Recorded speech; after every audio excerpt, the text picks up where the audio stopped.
quero convidar você para que abra sua Bíblia comigo no livro de Romanos. Deixe aberta no capítulo 3. Hoje nós vamos nos deter só no verso de número 24. E antes de nós entrarmos especialmente nesta exposição do verso 24, mais especialmente de uma palavrinha só aqui, de uma palavrinha dentro do seu contexto, obviamente, né? Eu quero dizer que nós temos ministrado aqui, queridos, uma exposição do livro de Romanos, da carta de Paulo aos Romanos. E nessa exposição aos Romanos, vimos que o assunto de Paulo nessa epístola é o Evangelho de Deus, que é o poder de Deus para a salvação e que manifesta a justiça de Deus. E é isso que ele vem desenvolvendo de lá para cá.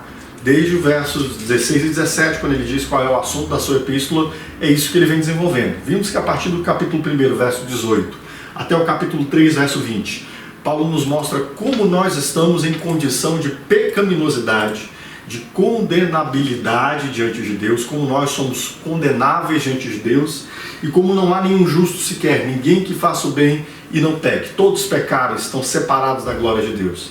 A palavra última de Paulo ali, seguindo pelo verso 19 em diante, é calem-se todos, que nós reconheçamos a nossa condição de pecadores diante de Deus. Mas nós já estamos alguns sermões vindo a virada de mão disso. Quando Deus então nos mostra o que Ele próprio fez para nos produzir, para realizar em nós, para nós, a salvação. Como Deus sozinho manifesta a sua justiça pelo Evangelho e nos revela a sua salvação.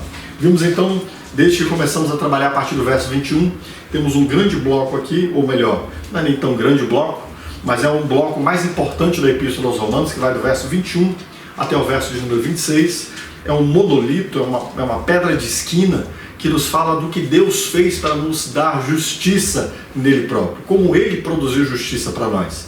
No primeiro sermão desses, nós vimos que Deus manifestou uma justiça agora em Cristo Jesus. Ele manifestou uma justiça que veio mediante a fé em Jesus Cristo, para todos os que creem.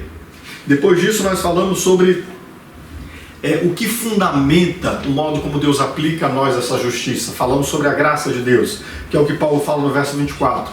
Sendo justificados gratuitamente por sua graça.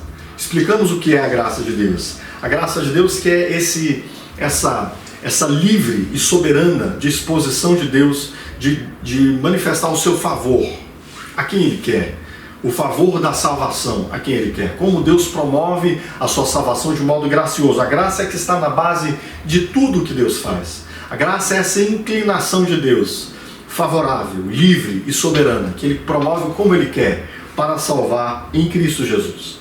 Depois disso, semana passada, eu expliquei um dos conceitos mais importantes que há na Escritura. O conceito de justificação. O que significa ser justificado? Porque nós temos aqui no verso 24, Paulo dizendo: sendo justificados gratuitamente por sua graça. A graça é o que fundamenta. Mas o que Deus faz fundamentado em sua graça, Ele justifica. E o que é justificar? É quando Deus Ele dá-nos uma sentença. Inclusive a gente acabou tratando aí de alguma linguagem jurídica, né? Embora não fosse o assunto direito, tá? Até para ressaltar aqui, quando a gente fala dessa linguagem de justificação, embora esteja dentro de um ambiente jurídico, a gente usa alguma linguagem de direito para tentar aproximar a nossa compreensão, mas na verdade estamos falando do direito e da justiça de Deus. E sim, no direito e na justiça de Deus, nesse aspecto não há perdão, porque o que Deus faz não é simplesmente nos perdoar. Ele não simplesmente, imagine você, se Deus na eternidade tivesse simplesmente decidido, não, eu vou liberar os pecados dessas pessoas e trazê-las para viver junto comigo. Deus poderia ter feito isso? Simplesmente perdoado sem que houvesse uma contrapartida para aquilo que Ele fez conosco? Poderia ter feito. Só que Ele não seria justo. Entende? Nesse sentido, na justiça de Deus não reside, na linguagem da justiça de Deus não reside a ideia de perdão. Porque Deus teve de fazer com que Cristo Jesus fosse morto e condenado no meu lugar, para que eu pudesse receber a sentença de justo de Cristo Jesus. Aqui é uma transação, nós falamos sobre isso. Há uma transação onde Deus transaciona a sentença de Cristo pela minha sentença. A sentença de Cristo é justo, justificado. A minha sentença é condenado. E o que Deus faz na justificação? Deus transaciona essas duas sentenças para que eu receba a sentença de Cristo. Falamos sobre isso, que é a justificação. E hoje eu quero falar sobre o que consta no verso 24, um pouco mais à frente, que é a redenção que há em Cristo Jesus. No verso 24, o apóstolo Paulo diz assim: sendo justificados gratuitamente por sua graça, mediante a redenção que há em Cristo Jesus. Paulo então liga uma ideia não muito conhecida, justificação, a uma ideia já bastante conhecida pelo povo de Deus na literatura bíblica, que é a ideia de redenção, a fim de que a gente compreenda melhor a justificação. Na verdade, o Evangelho ele é tão multiforme, ele é tão cheio de espectros, que a gente vai precisar de muitas linguagens mesmo para poder compreender as profundezas do Evangelho. Por isso Paulo usa uma ideia já conhecida, a redenção, a fim de vinculá-la à ideia de justificação. E ele diz que a justificação é feita gratuitamente por sua graça, por meio da redenção que há em Cristo Jesus. Embora seja uma linguagem bem conhecida na Escritura, a linguagem de redenção, eu presumo que bastante de nós não conheçamos isso, porque realmente não é uma linguagem do nosso dia a dia, não é uma linguagem da nossa vida diária, certo? Por isso, a minha intenção de a gente se deter aqui hoje para buscar entender o que é essa redenção realizada em Cristo Jesus, de que Paulo fala e que está diretamente ligada à sua justificação. Esse é o nosso assunto hoje, redenção, certo? Por isso eu quero pedir a você que curve a sua cabeça para que nós nos apresentemos diante de Deus e peçamos que Ele possa revelar-nos sua palavra, a fim de que nós vejamos Cristo, sua beleza e sua glória e nos alegremos em quem Ele é e no que Ele fez por nós. Amém? Senhor Deus e Pai, o Teu Evangelho é tão denso, é tão profundo, é tão rico, é tão cheio de cores e de formas, de beleza, que nós certamente não conseguiremos compreendê-lo em toda a sua grandeza durante o tempo de nossa curta existência. Eu quero te pedir mesmo assim que hoje o Senhor nos permita entender aquilo que o Senhor nos fala a respeito do seu Evangelho enquanto redenção. Ajuda-nos a entender o que é esta redenção que nós temos em Cristo Jesus. E permita-nos não apenas entender, mas nós nos alegrarmos e regozijarmos a nossa alma no entendimento daquilo que Cristo fez por nós na cruz do Calvário e que nos fala de um Redentor que vem atrás e que paga o preço do resgate por pessoas que estavam completamente incapazes de verem-se livres de sua escravidão. Revela-nos Cristo Jesus, sua beleza e sua glória, é o que nós queremos ver pela Tua palavra. Esconde-me completamente, Senhor, por trás dos textos sagrados da Tua Escritura e permita que unicamente Cristo Jesus seja visto, glorificado, exaltado.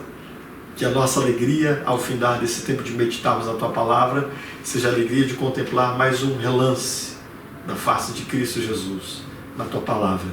Eu te suplico isso pelo Teu Espírito, que o Teu Espírito nos faça isso, porque nós de nós mesmos não podemos ver, mas o Teu Espírito permite-nos ver aquilo que antes estava oculto e nos revela aquilo que está registrado na Tua palavra de um modo como nós nunca vimos antes. É o que eu te peço, em nome de Jesus. Amém. Queridos, a palavra redenção fala-nos do ato de pagar um preço.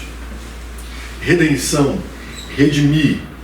No mundo antigo, isso trazia a ideia de quando, especialmente, um povo era conquistado, e aí este povo conquistado era trazido em cativeiro, trazido aprisionado, algumas dessas pessoas eram aprisionadas, e aquele que havia conquistado, aquele que havia aprisionado, ele permitia que aquele povo conquistado, aqueles que ficaram, né, como representantes daquele povo que foi conquistado, de repente algumas autoridades, alguns líderes, eles pudessem vir e comprar de volta os que foram conquistados. Essa compra de volta era chamada de redenção.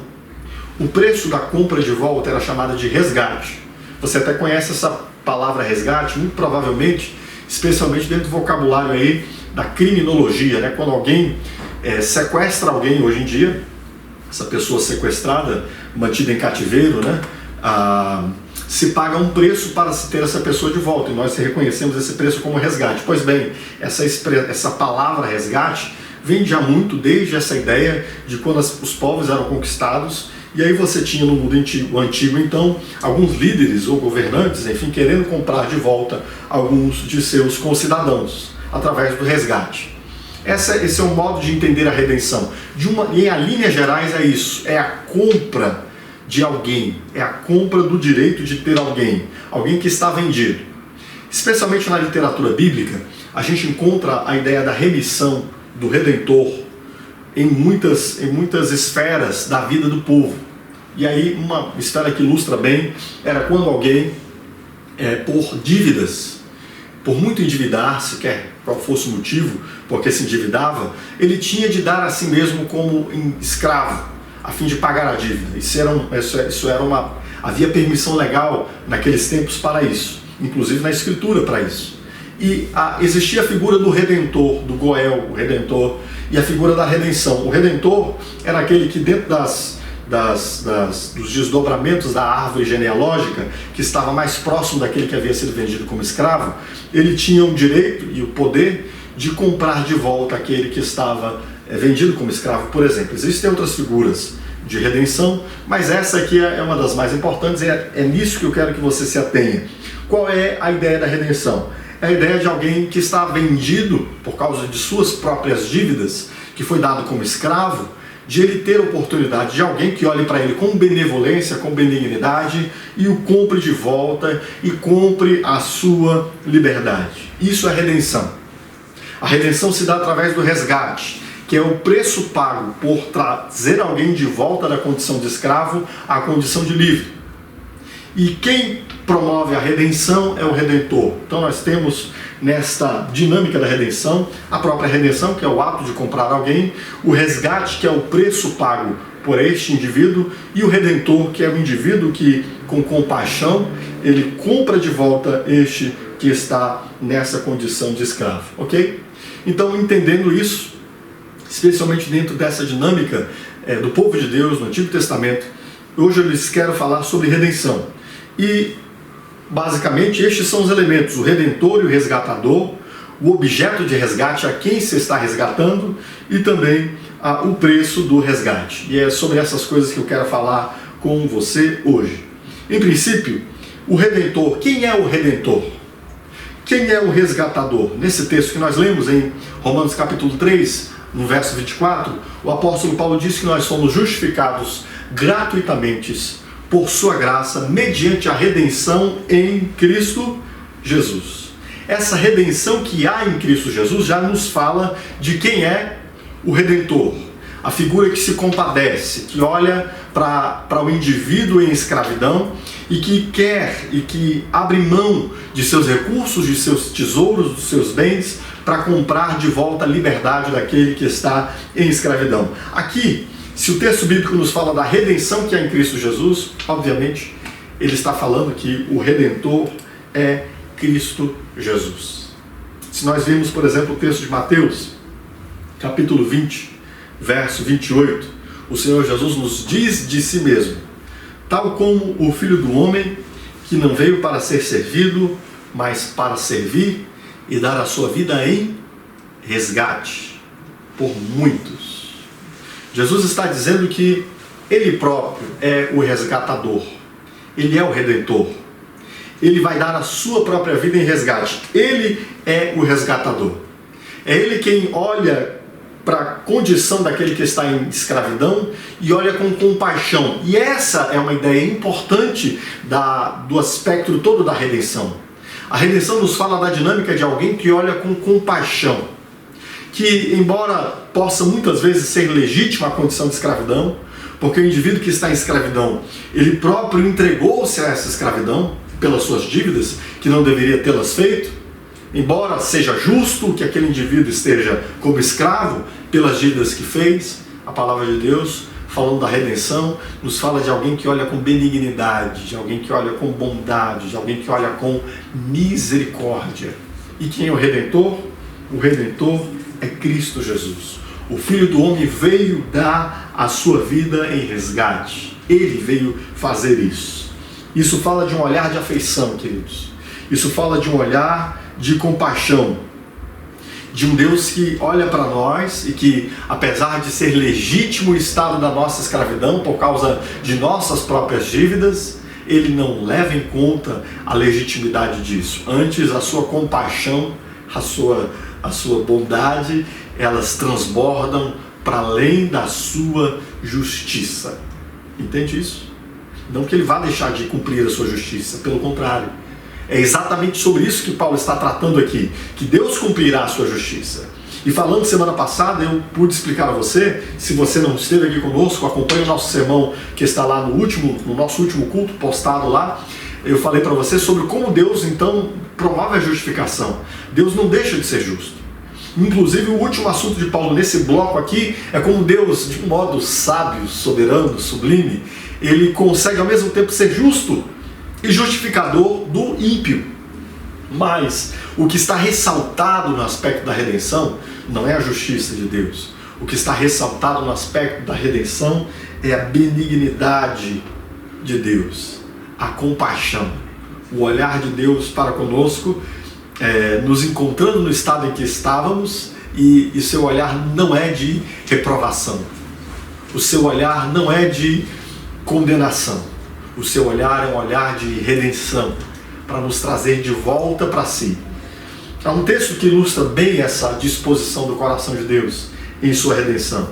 É o texto de Isaías, no capítulo 54, versos 7 e 8. O profeta diz assim: Deus fala através do profeta: por um pequeno momento te deixei, mas com grande misericórdia te recolherei. Ele continua dizendo: em grande ira escondi a face de ti por um momento, mas com benignidade eterna me compadecerei de ti, diz o Senhor, o teu Redentor. Sim, a ira de Deus é real, o seu juízo é real, e Deus dirige a sua face contra os homens que têm transformado a sua glória, têm deixado a sua glória, negado a sua glória e a sua majestade. Mas a palavra de Deus nos diz que, embora Ele deixe por um momento, com grande misericórdia Ele recolhe. Que embora em grande ira Ele esconda a face de ti, com benignidade eterna Ele se compadece de ti, diz o Senhor, o teu Redentor. E essa é a ideia do Redentor, queridos. É a ideia de alguém que, apesar de nós, o valor, e aqui que está uma questão fundamental, eu queria que você atentasse para isso. O valor, a beleza e a glória não estão no objeto redimido. O valor, a beleza e a glória estão no Redentor. É por causa dele. É por causa da benignidade dele, da longanimidade dele, da paciência dele, que nós somos redimidos, queridos. Por isso, quando a Escritura mostra-nos Jesus como nosso Redentor, nós somos chamados a admirá-lo, a olhar para Ele, entendendo que Ele favoravelmente nos olhou, livremente Ele nos olhou, nos amou, a nós que somos objeto do seu resgate, da sua redenção. Quem é o Redentor? O Redentor é Jesus Cristo. Só há um Redentor, que é Jesus Cristo, queridos. Ninguém nunca olhou para nós como Jesus olhou.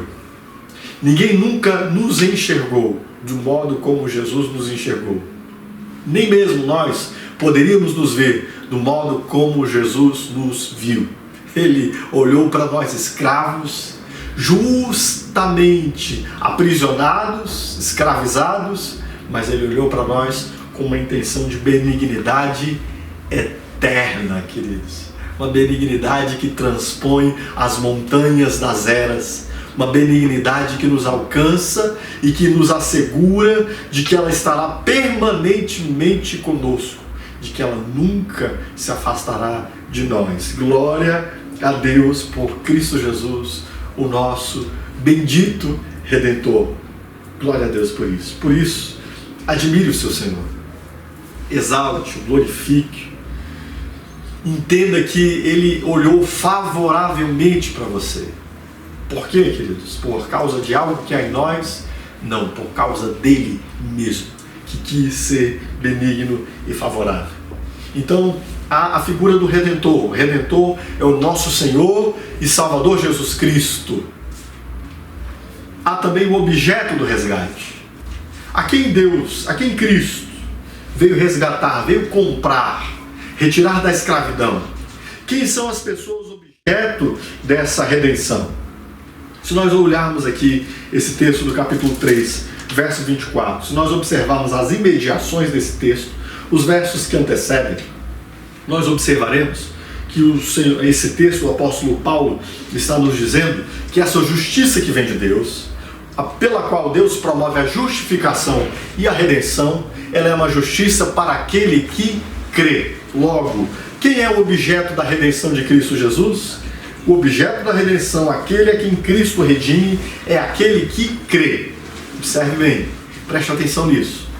A Sagrada Escritura não nos diz que Deus redimiu a todos os homens, a toda a humanidade, de modo nenhum.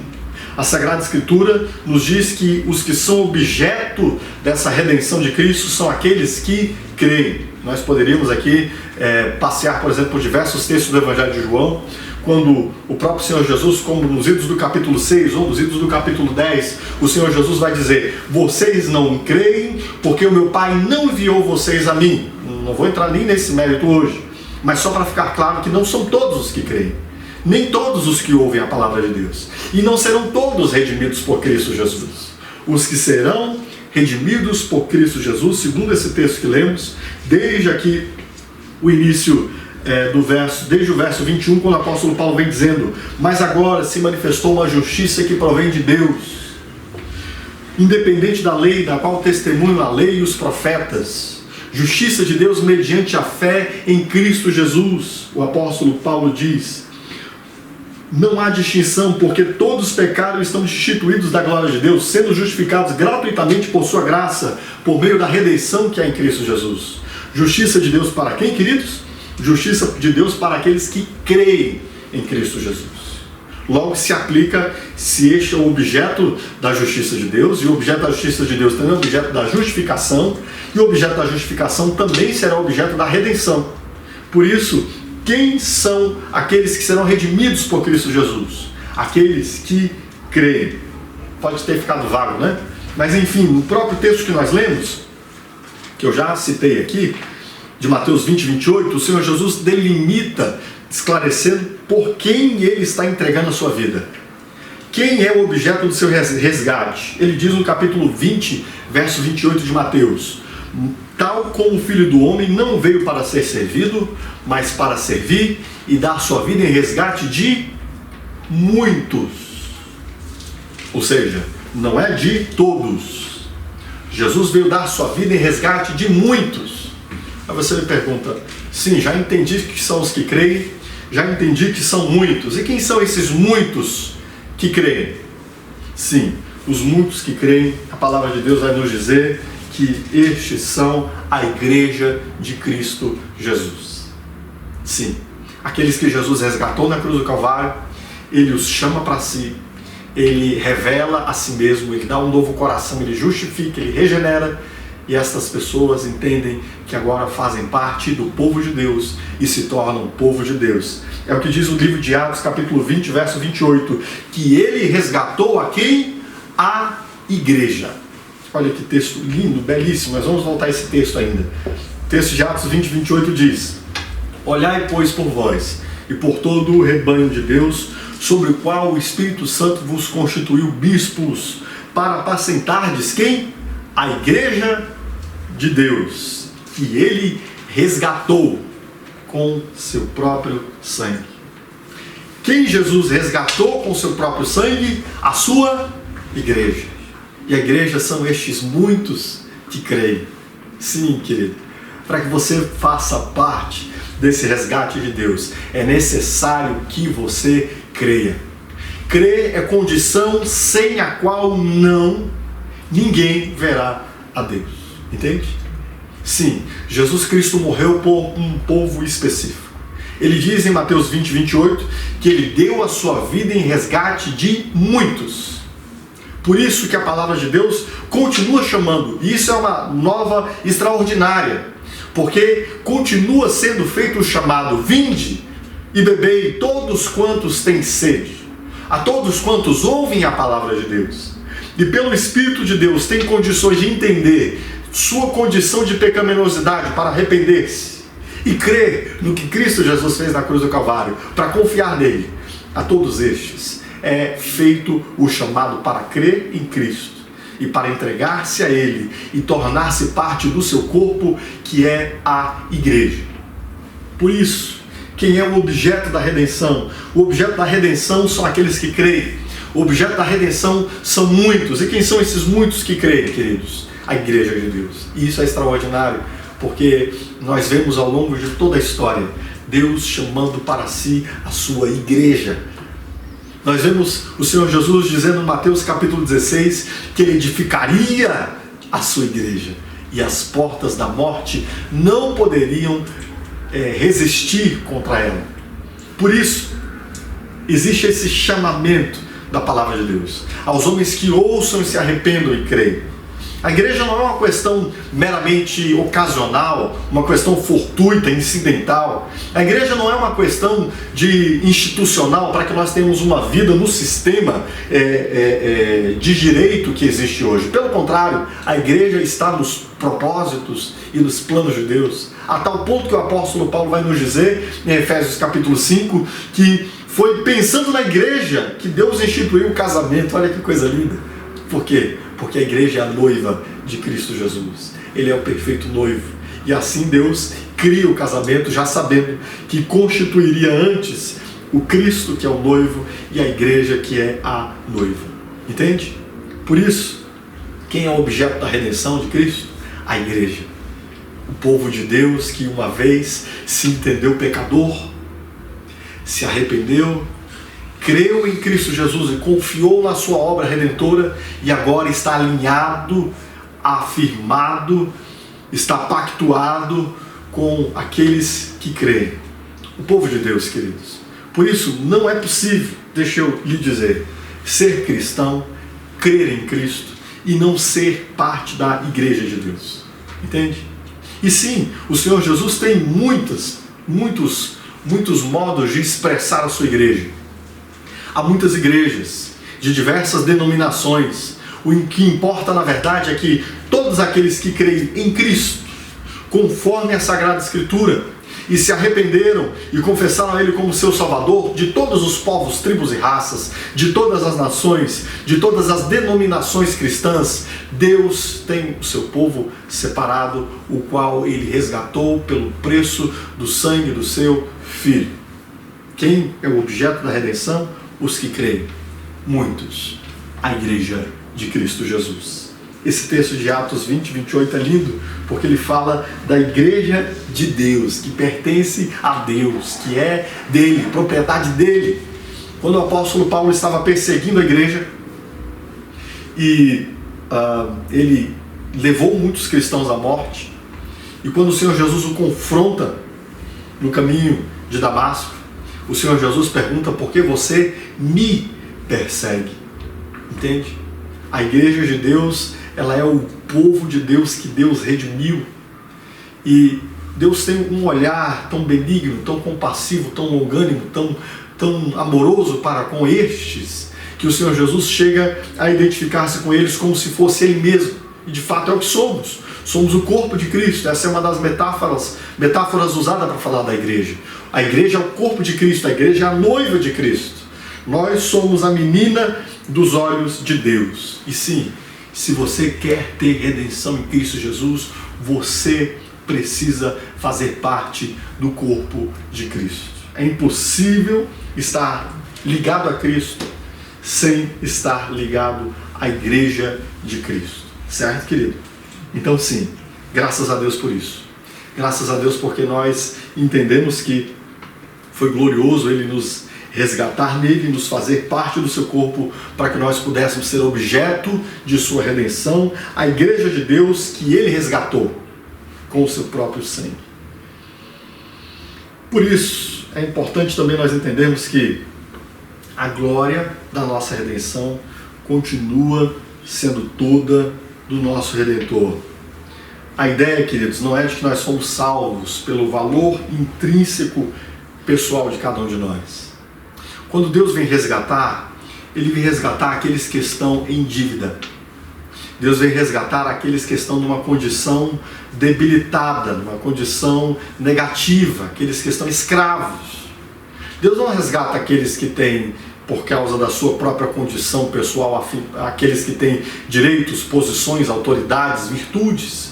Pelo contrário, Deus olha, aqueles que Deus vai chamar para si, como seu povo, a sua igreja, são exatamente aqueles que se reconhecem numa condição de dívida. A ideia da nossa redenção não é de que nós fomos salvos por causa do nosso valor.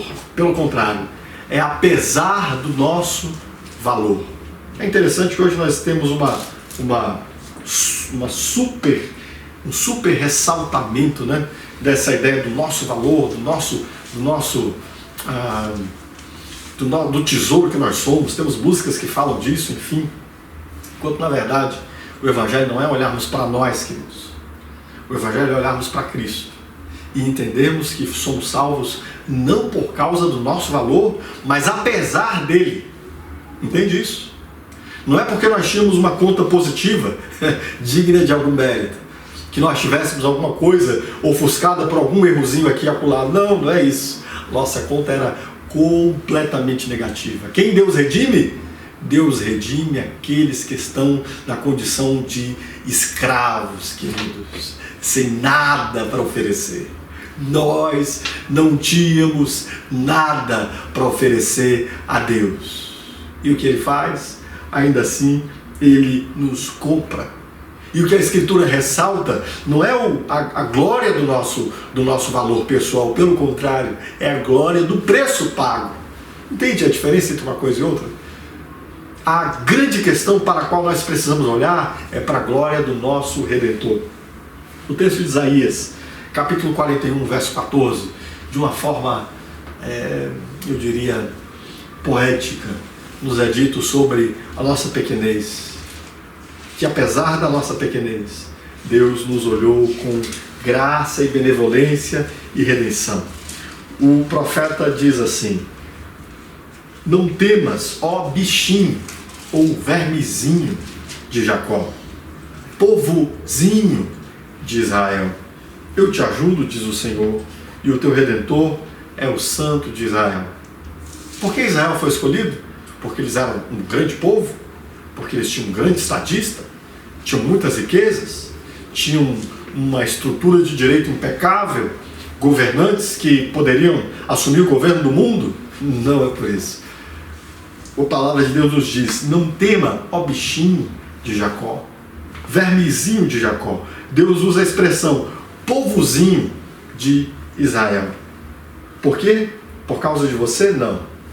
Porque eu te ajudo, diz o Senhor, e o teu Redentor é o Santo de Israel. Apesar de nós, queridos, nós fomos redimidos. E apesar do que nós valíamos, fomos comprados por um altíssimo preço.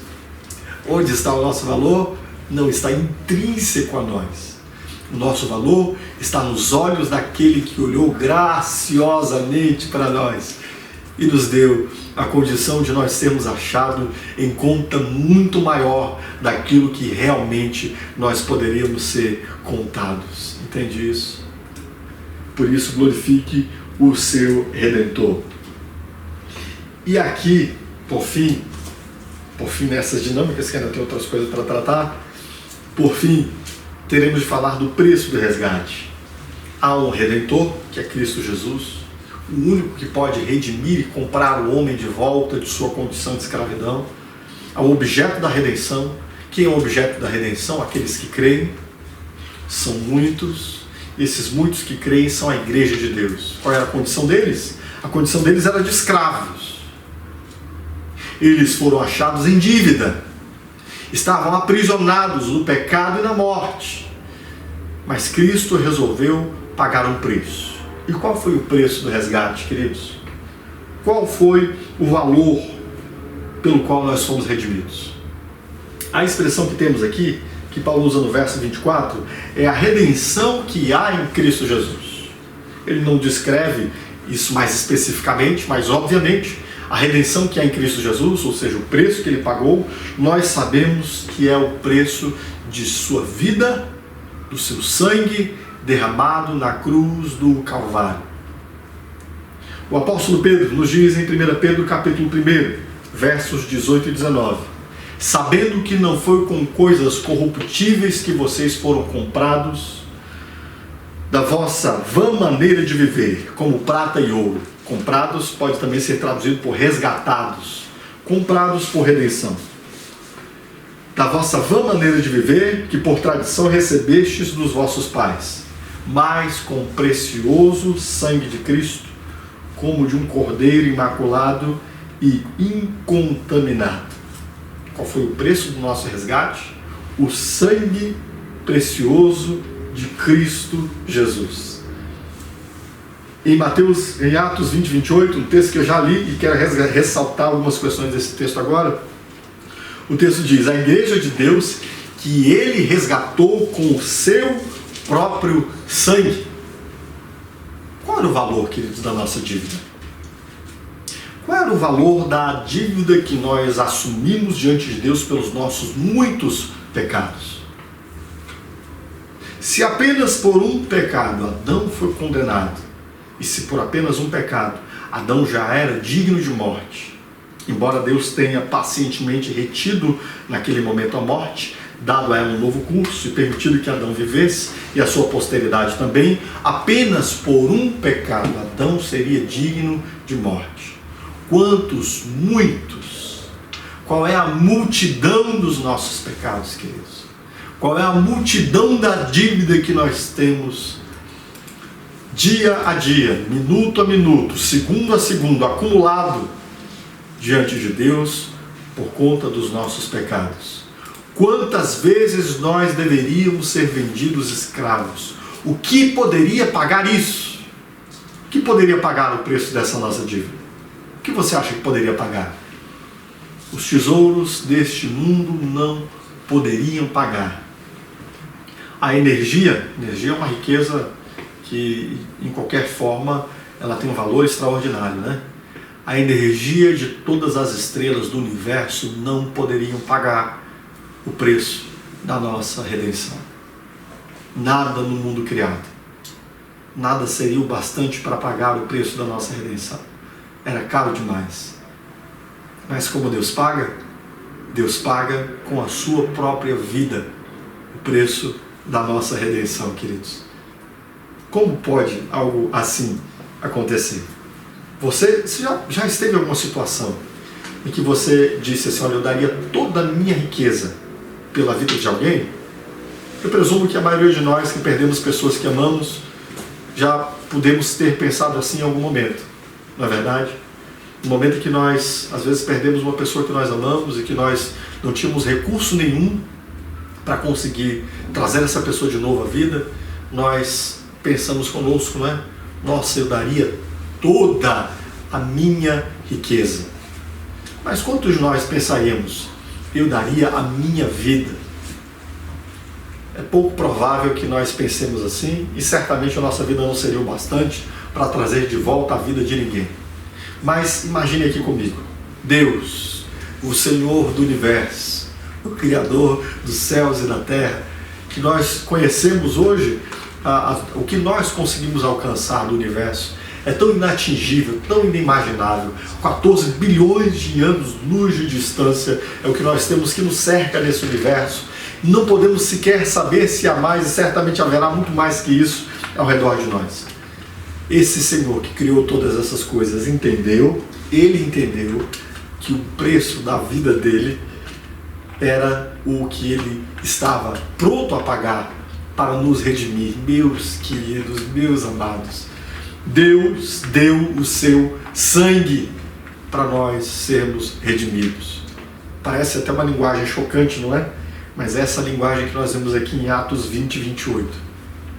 O livro de Atos, no capítulo 20, verso 28, diz que fala sobre a igreja de Deus, que ele resgatou com o seu próprio sangue. Deus resgatou com o seu próprio sangue. Cristo Jesus, o Filho de Deus encarnado, Deus Filho, que esteve com o Pai na eternidade, incriado, luz de luz, Deus de Deus. Ele se faz carne, se faz homem, mas não perde sua natureza divina, e ele, como Deus, sangra. Deus sangra na cruz, porque ele nos resgatou, diz a igreja de Deus, que ele resgatou com o seu próprio sangue. Como Deus se sujeitaria a isso, queridos? A se fazer homem como nós, a fim de que ele, como homem, derramasse o seu sangue na morte, para que nós fôssemos resgatados. É inclusive aqui uma figura teológica difícil de resolver. Tem alguns teólogos que vão dizer, né? Quando Cristo morre, ele morre como homem. Não dá para simplificar desse jeito, porque a própria palavra de Deus nos diz: a igreja de Deus, que ele resgatou com o seu próprio sangue.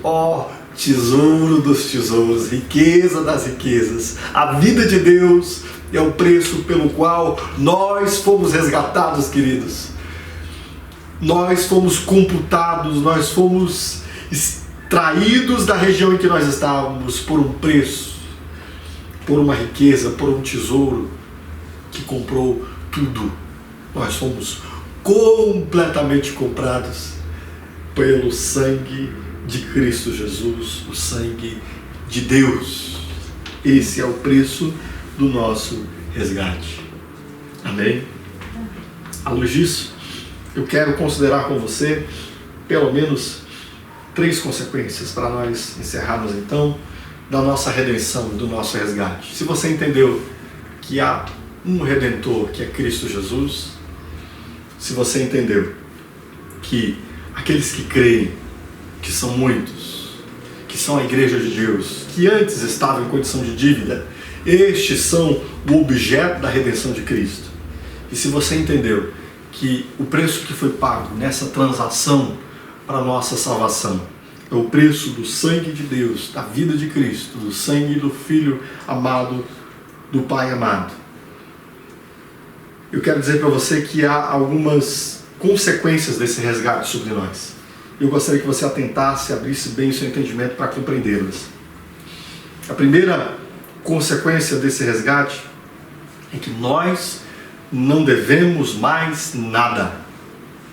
Aquele que crê em Cristo Jesus, que confia no que ele fez na cruz do Calvário, que entende que ele pagou o preço da sua própria vida para nos comprar de volta para si, estes podem saber que não devem mais nada. O Senhor Jesus, em João capítulo 19, verso 30,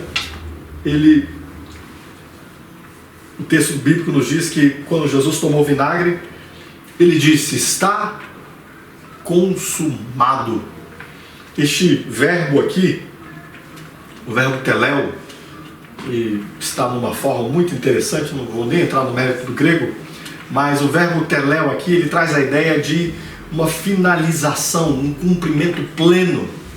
E aplicado à questão comercial, que é de que nós estamos tratando aqui, a redenção é uma linguagem comercial. Fala de algo que foi completamente saldado, queridos. Sem prestações subsequentes, sem dívidas subsequentes, sem débitos posteriores. Às vezes nós nos encontramos em situações difíceis, né? Nós entendemos que pagamos uma dívida e de repente chega uma cobrança na nossa casa. Não acontece isso conosco às vezes?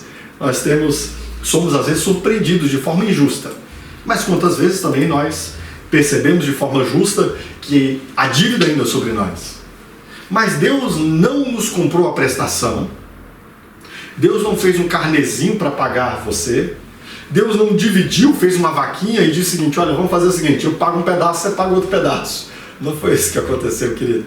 Deus disse na cruz do Calvário: está consumado, está completamente pago, não há um centavo sequer de dívida. Quando nós olhamos a figura da redenção, nós encontramos um Deus que nos compra completamente, que absorve toda a nossa dívida, queridos, e que por fim declara que não restou mais nada. Ora, meu querido, foi pelo preço do sangue do Filho de Deus que você foi comprado. Haveria alguma dívida ainda para aquele que foi comprado pelo preço do sangue do Filho de Deus? Isso é impossível.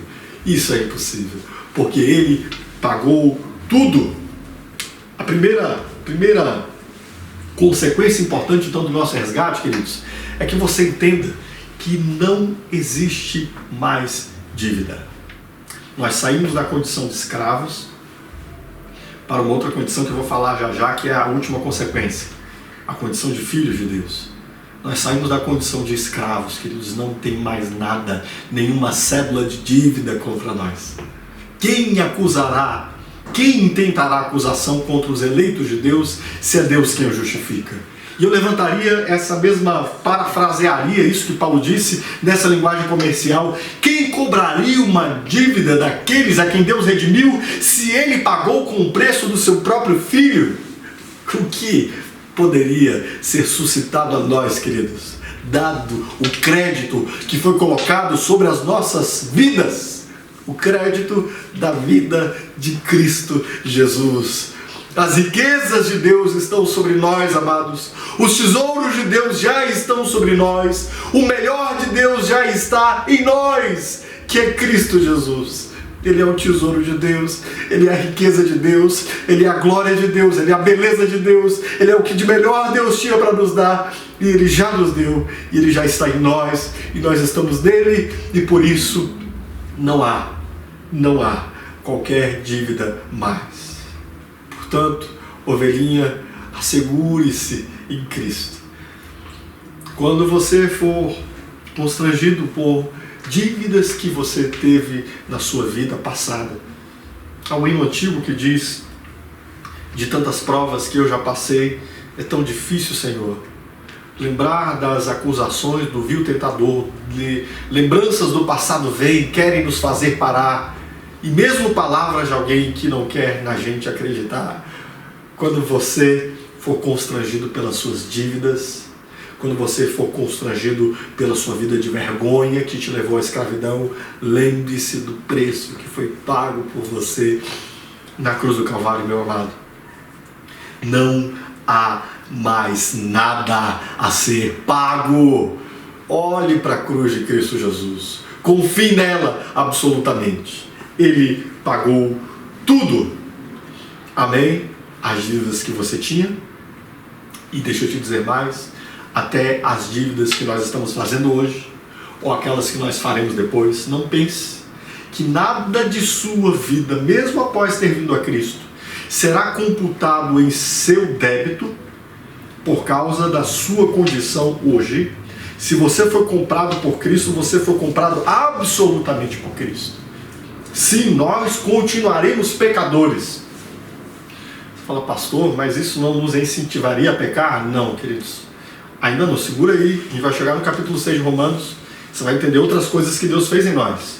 Deus não apenas nos redimiu, Ele fez uma obra extraordinária dentro de nós. Mas eu quero que você se assegure aqui nisso. Nós vamos chegar lá ainda e você ouvirá sobre isso ainda. Mas aqui, eu preciso que você esteja assegurado, firmado, cravado na rocha.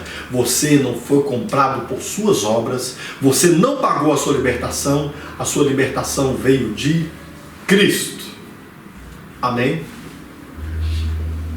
A outra consequência da nossa redenção, queridos, além de que não devemos mais nada, é a de que nós agora pertencemos a Deus. Isso é óbvio. Aquele que comprava, se você foi comprado por preço, você já não é mais seu. Você já não tem mais a sua vida para si. E aqueles que são comprados por Cristo, olhem e veem isso com muita alegria. A palavra de Deus nos diz em 1 Coríntios 6, 19 e 20: acaso não sabeis que o vosso corpo é santuário do Espírito Santo, que está em vós, o qual tendes da parte de Deus, e que não sois de vós mesmos, porque fostes comprados por preço? Agora, pois, glorificai a Deus no vosso corpo. O que Paulo está dizendo? Vocês já não sabem que vocês já não são mais de vocês mesmos. Por quê? Porque vocês foram comprados por preço.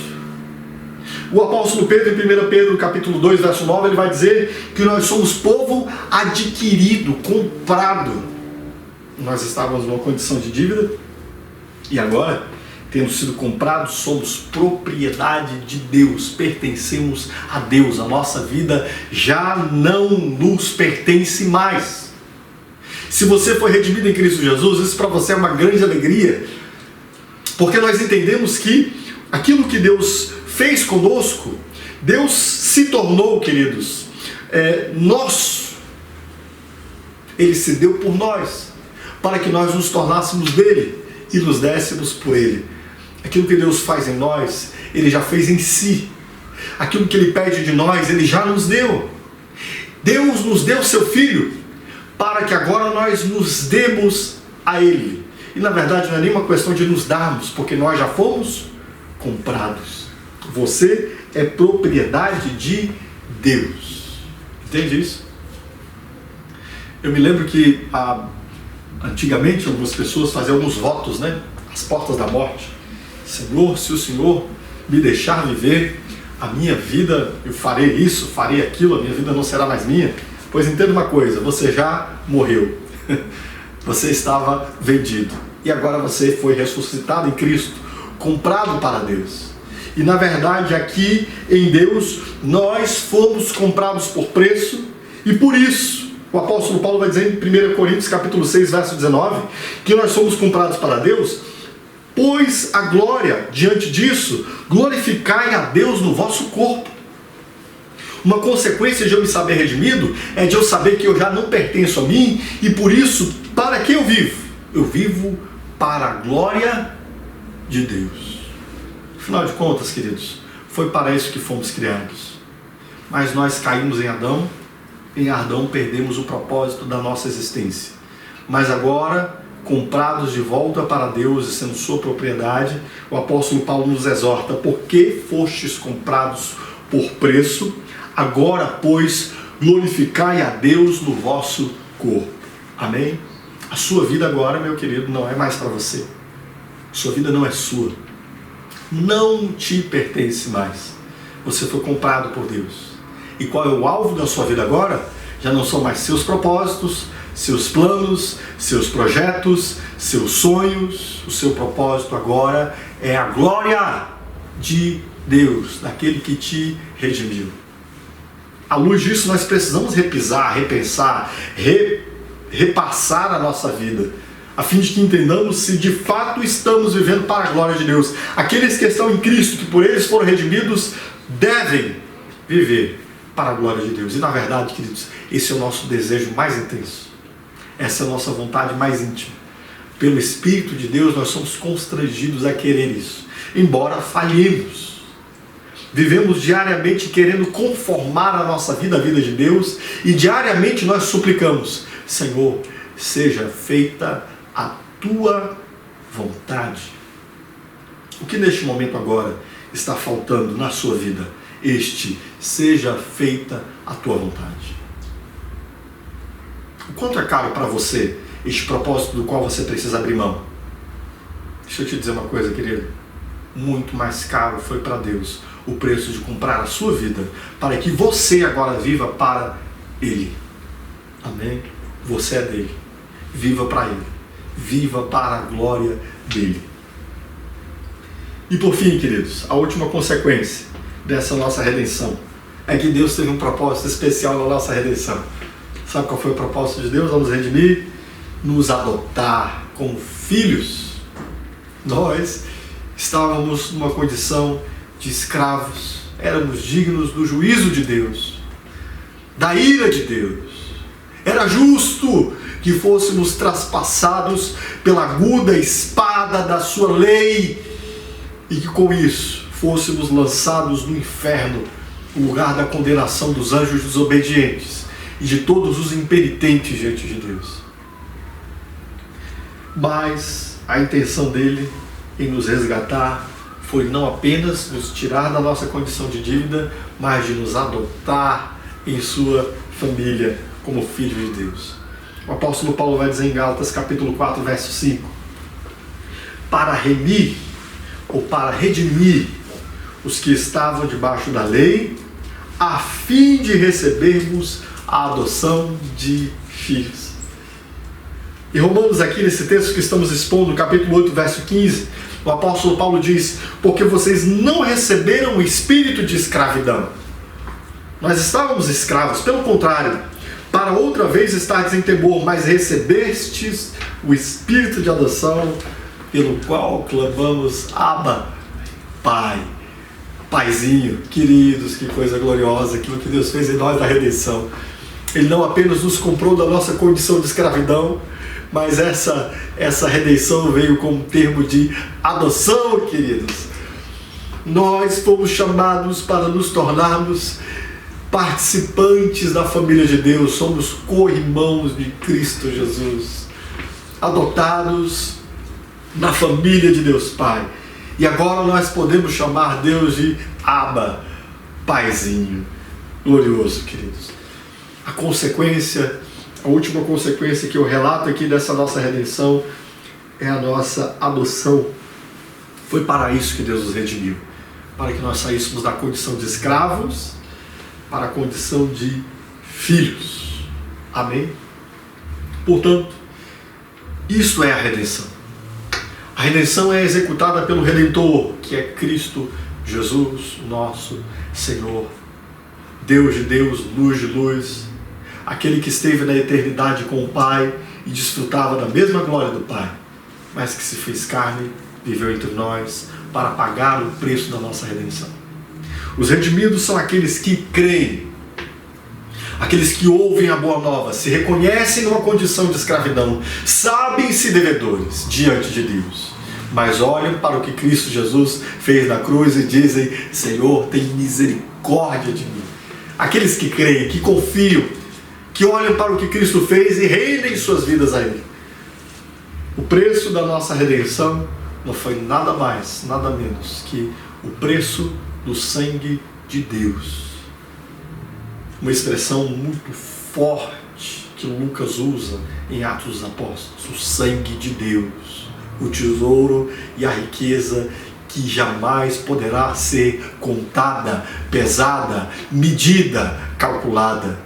O sangue da vida de Cristo Jesus, o nosso Salvador. E qual é a consequência da nossa redenção? A consequência da nossa redenção é que nós não devemos mais nada. Nós pertencemos a Deus e nós fomos adotados como filho.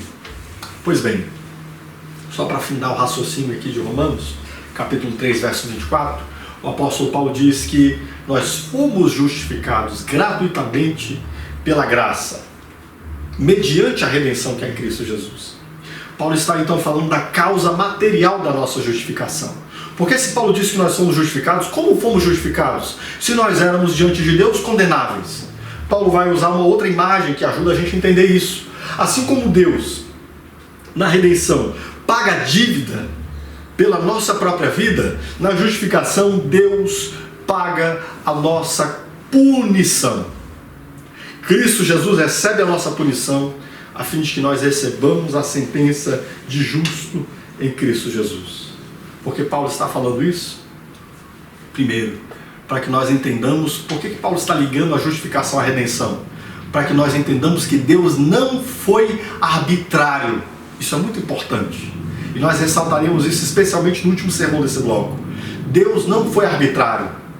Deus não disse simplesmente: eu vou perdoar vocês e as dívidas de vocês estão pagas. Pagas sem dinheiro, sem preço. Justificados sem que sofressem a condenação, de modo nenhum. Paulo nos mostra que Deus não foi arbitrário ao nos justificar. Ele cumpre a sua justiça de um modo perfeito. Como? Pagando o preço. Como? Punindo aquele que deve ser punido. Quem paga o preço? Cristo. Quem é punido? Cristo. Para que Paulo nos fala disso? Para que nós entendamos que a nossa justificação não foi sem preço. Há pessoas que pensam que a sua salvação pela graça é uma salvação de graça. Não é de graça. Como já ressaltei semana passada, não existe almoço de graça. E o preço da nossa dívida foi caríssimo. Paulo fala disso para que nós entendamos que Deus foi justo. Na redenção é pago um preço. Deus não deixa as contas sem que sejam tratadas de um modo correto, com a partida e a devida contrapartida. E para que nós entendamos que foi por um alto preço que nós fomos justificados. Fomos justificados pelo preço da vida, do sangue de Deus. E há um hino antigo que diz belamente, profundamente, perfeitamente: eu sei que foi pago um alto preço para que contigo fosse um, meu irmão. Quando Jesus derramou sua vida, ele pensava em ti, ele pensava em mim, ele pensava em nós e nos via redimidos por seu sangue. Amém, queridos? Foi isso o que Deus intentou ao nos redimir. Ele intentou nos tirar, a mim e a você, da nossa condição de escravidão, de destruição e morte. E embora fosse altíssimo preço a ser pago para nos redimir, o nosso glorioso Salvador, Ele não levou em conta a dor, o sofrimento do seu Filho, mas Ele sofreu entregando seu Filho à morte, e o seu Filho sofreu ao entregar-se à morte, para que nós fôssemos redimidos. Amém? Portanto, assegure-se, portanto, glorifique o seu Redentor, portanto, viva para a glória dele. Amém? Quero orar com você, suplicando a Deus que nos permita, tendo entendido essa pequena dimensão do Evangelho. O Evangelho é lindo, irmãos. O Evangelho me apaixona, o Evangelho me encanta, o Evangelho me aquece a alma, o Evangelho são as riquezas de Deus. E essa dimensão que nós vimos hoje, a dimensão da redenção, é uma dimensão linda. Eu quero pedir ao Senhor que alcance seu coração profundamente, que promova transformações profundas em você hoje, por essa palavra sobre a glória de Cristo Jesus na nossa redenção. Amém? Curva a sua cabeça.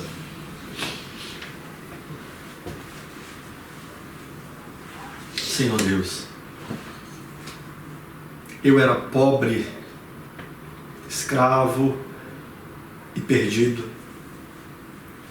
E toda essa é a minha condição, Senhor, eu próprio alcancei por minhas ações, meus pensamentos, por minha vida contra o Senhor e a sua glória.